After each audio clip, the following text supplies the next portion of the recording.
À l'occasion de la diffusion de l'épisode 400 de Demain nous appartient ce soir sur TF1, la productrice Sarah Faraman est revenue pour nous sur le succès de la série, sur le couple Georges-Victoire, et nous a teasé la révélation d'un gros secret.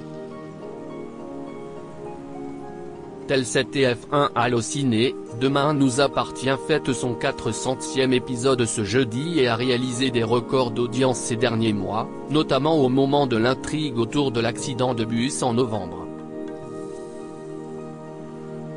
Est-ce qu'on peut dire, 1 an et demi après le lancement de la série, que le pari est pleinement gagné?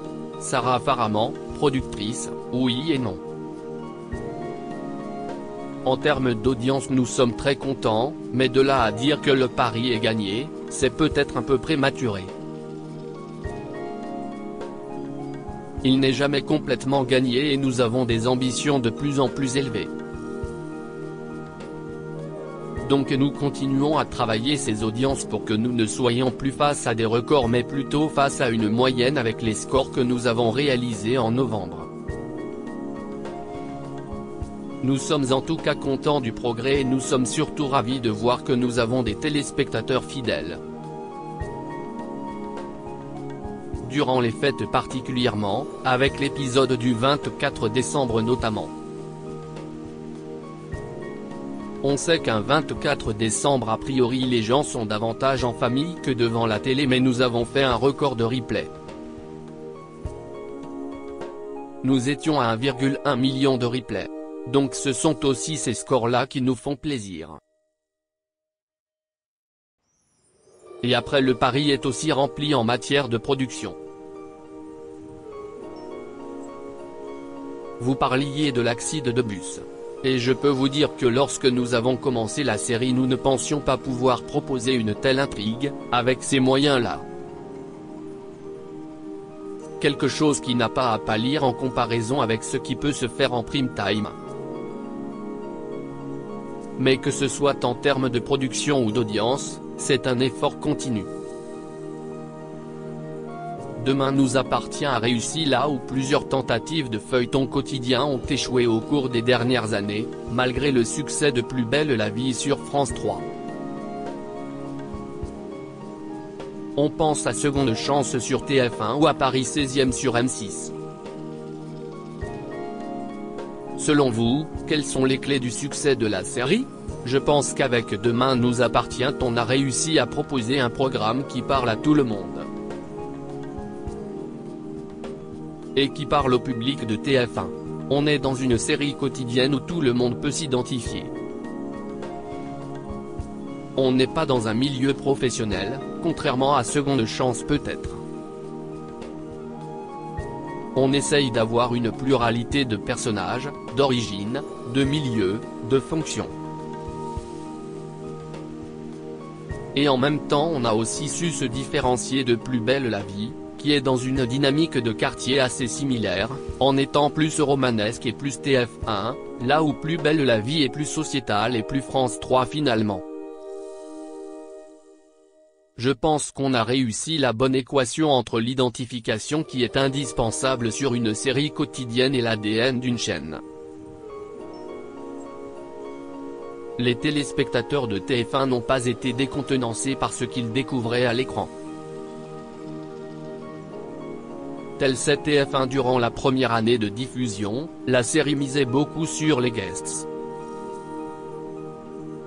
Il n'y en a plus eu depuis l'intrigue avec Bruno Madinier et Vanessa Demouy l'été dernier. Vous estimez que c'était une aide précieuse au lancement mais que vous n'en avez plus vraiment besoin aujourd'hui? Oui, il y a de ça effectivement. Au départ nous avions besoin que les gens viennent voir le programme.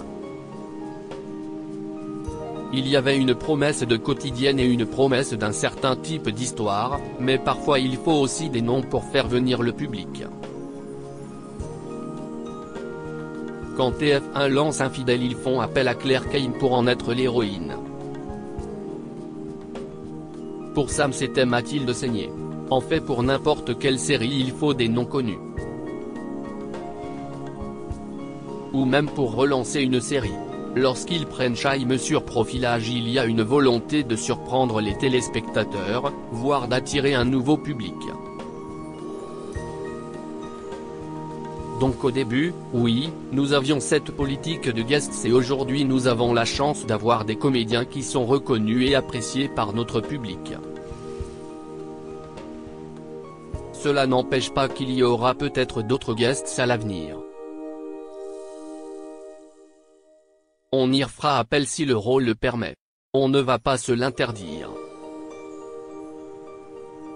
Si demain on a un rôle qui est parfait pour un guest, alors on lui proposera, car ça fait toujours plaisir au public de voir des visages qu'il connaît.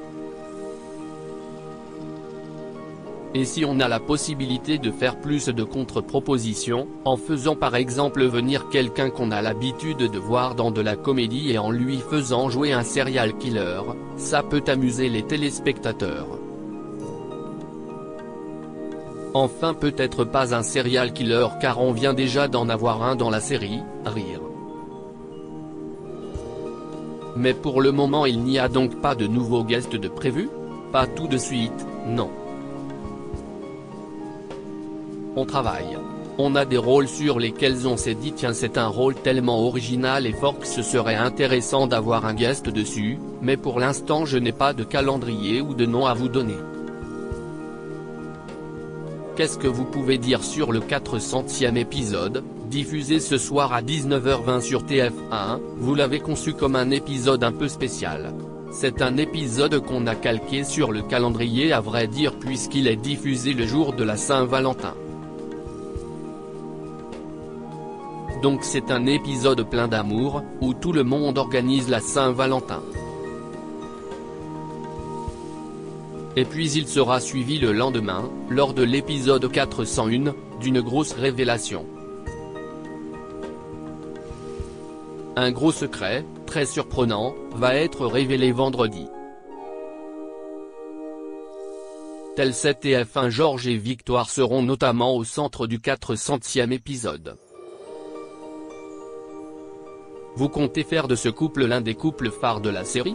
Oui, avec des hauts et des bas, comme tout couple dans Demain nous appartient, mais c'est vrai que ce sont deux personnages que le public aime beaucoup, pour des raisons différentes. Victoire, Solène Hébert, on s'est attaché à elle sur la première année à travers son histoire d'amour avec Bastien, qui a énormément marqué les téléspectateurs. On a d'ailleurs attendu un peu avant de lui créer une nouvelle intrigue amoureuse. Et en parallèle le personnage de Georges, Maëlle El Ajaoui, qui est arrivé il y a un peu moins d'un an, a tout de suite plu au public. On a donc décidé d'associer les deux. On sait que les gens ont attendu, on a fait durer un peu le suspense au cours des dernières semaines, lorsqu'ils se tournaient autour, et l'idée n'est évidemment pas d'en faire une simple amourette. Vous aviez en tête ce rapprochement dès l'introduction de Georges dans la série? Non, pas du tout. Au début on a vraiment fait venir Georges pour le commissariat. On voulait apporter une nouvelle énergie et casser le binôme Karim-Lucie pour en faire un trinôme. Afin de créer davantage de possibilités d'intrigue. Et puis on voulait aussi apporter plus de légèreté dans cet univers. Et ensuite est venue l'idée de le faire emménager avec Lucie et Victoire, et de là on s'est dit Georges pourrait être amoureux de Victoire, et peut-être qu'elle aussi. C'est ça qui est excitant sur une série quotidienne. Il y a un délai si court entre ce qui est écrit et ce qui est à l'écran qu'on est entre la réactivité du flux et les règles de la fiction classique. En parlant des habitants de la coloc, Laurie Pestet a récemment annoncé qu'elle allait faire une pause d'1 an à partir de juin. C'est le premier départ majeur parmi les têtes d'affiche, même si elle va revenir.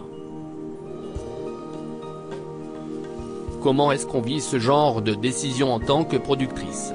Elle nous l'a dit très en avance donc on a eu le temps d'y penser. Elle a des raisons en plus qu'on comprend tout à fait. On n'a pas du tout senti un caprice ou une lassitude. Elle l'a fait extrêmement élégamment, à l'image de ce qu'elle est dans la vie. Aussi bien en nous l'annonçant qu'en l'annonçant aux autres comédiens ou à TF1. Tout ça s'est fait dans de très bonnes conditions. Et on l'entend car on sait que c'est très prenant, que nous tournons à 7 et pas à Paris, et qu'une artiste comme Laure, qui a toujours eu plusieurs carrières en parallèle, a besoin de beaucoup de choses pour s'épanouir. On veut que les gens soient heureux sur cette série. C'est une telle exigence dans le temps qu'ils doivent y consacrer et le travail que ça leur demande que ça ne peut fonctionner que s'ils sont heureux. On sait qu'un comédien qui resterait à contre-cœur, cela finirait par se ressentir à l'écran. Donc on l'a très bien pris car on avait le temps de l'organiser. En tant que productrice, savoir qu'on avait 6 mois devant nous pour faire ça bien, c'était rassurant. Si elle nous l'avait annoncé du jour au lendemain, on aurait été un peu plus embêtés, rire. Fabien Malo tel TF1. Le départ de Lucie va coïncider avec l'arrivée d'une nouvelle famille à 7. Ce sera le temps d'une arche où cette famille est vouée à devenir un élément central de l'intrigue sur la durée. C'est une vraie famille qui est amenée à rester dans la série.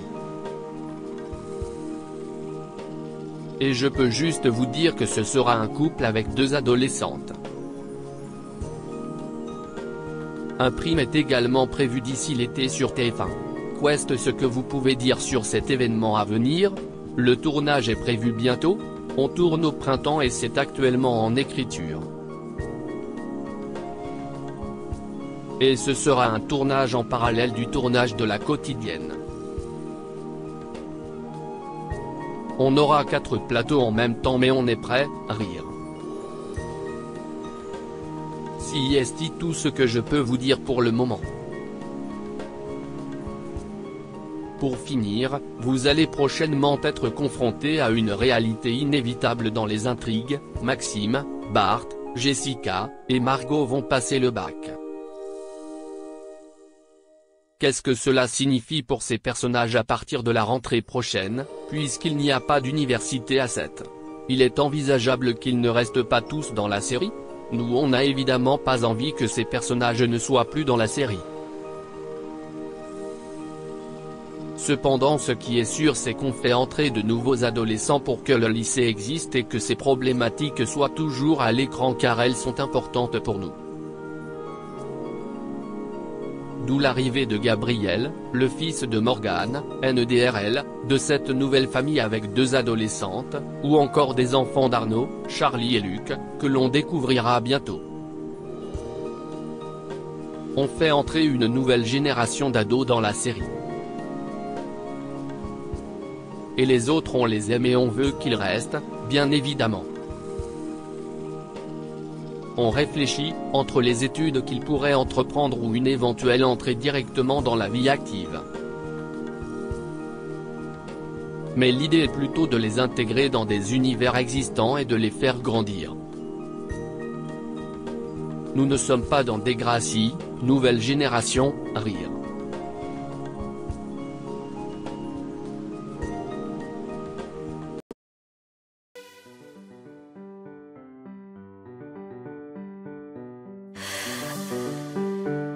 The man I love just had a heart attack, but who needs a heartache?